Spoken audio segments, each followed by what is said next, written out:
Okay, here we are working on this 6-liter V8 again. As you can see, we have the, here where you can see me, as you can see, we installed the, cleaned out the push rods, stuck some oil in them, put them in, and then we just put the whole rocker arm assembly back on, got it all tightened down, and just to verify that the displacement on demand cam doesn't have something like a different lobe center on the or base circle on the displacement on demand cylinders. I just wanted to verify that the displacement on demand cylinders actually, the valve's actually closed. So we wind it around. Simple way to do that, just put your finger in a spark plug hole.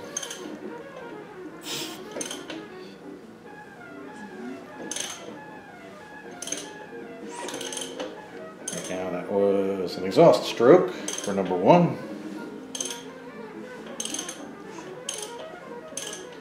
Okay, intake stroke, and should be, yeah, feel the, you can hear the air coming out around my finger. So yeah, that's it.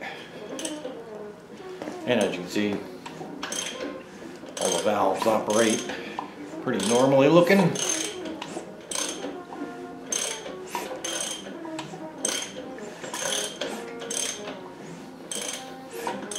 So that's pretty much that. That means we're ready to move on to the other head. And we'll do the same thing. We'll just clean the block surface up, clean the head surface up. It's already pretty clean. Stick the new head gasket on, which I got. Yes. You know, last time I ordered 1 head gasket instead of a pair, so now we have another one. So we're ready to go to put that head on.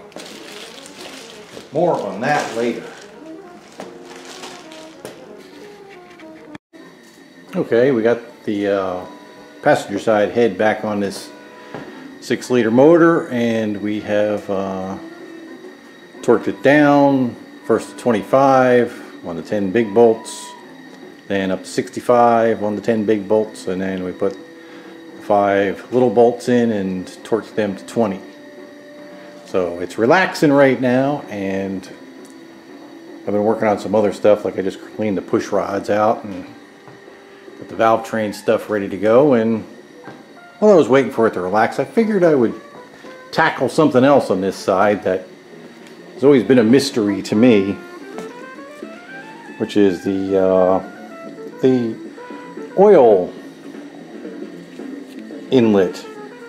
So this one always wiggled around a little bit, and I was kind of wondering why, and finally figured out how to get it out without breaking it.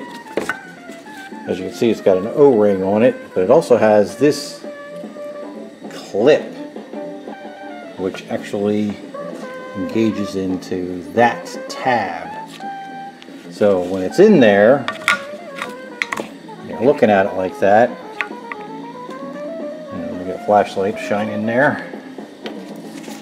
I actually have to put a little tiny screwdriver in there and grabbed that tab and pulled it out a little bit to release it from the that little tooth that's in the casting over here.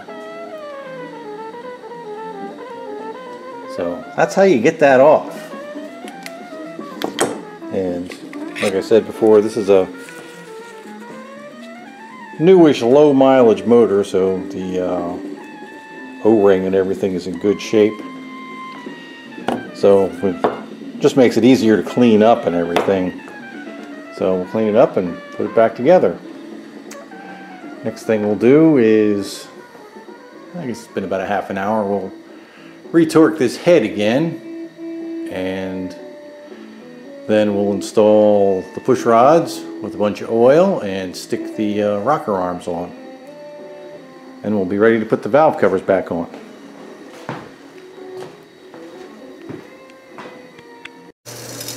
Well, here it is, all back together.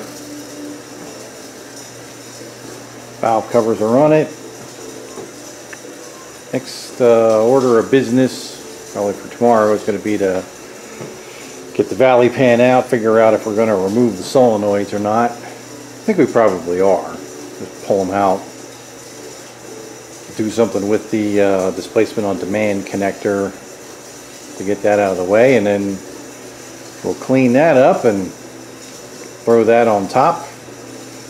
After that, what we're going to do, I don't know if we'll get to it this weekend. It's kind of wet outside this weekend, so might not be till some day when it's dry, but we'll clean everything up as best we can and cover the intake ports and the exhaust ports and the harmonic balancer and the sensors and some other stuff, you know, whatever doesn't need to get painted, and we'll just start hosing some Chevy orange on it till it's all nice and shiny looking.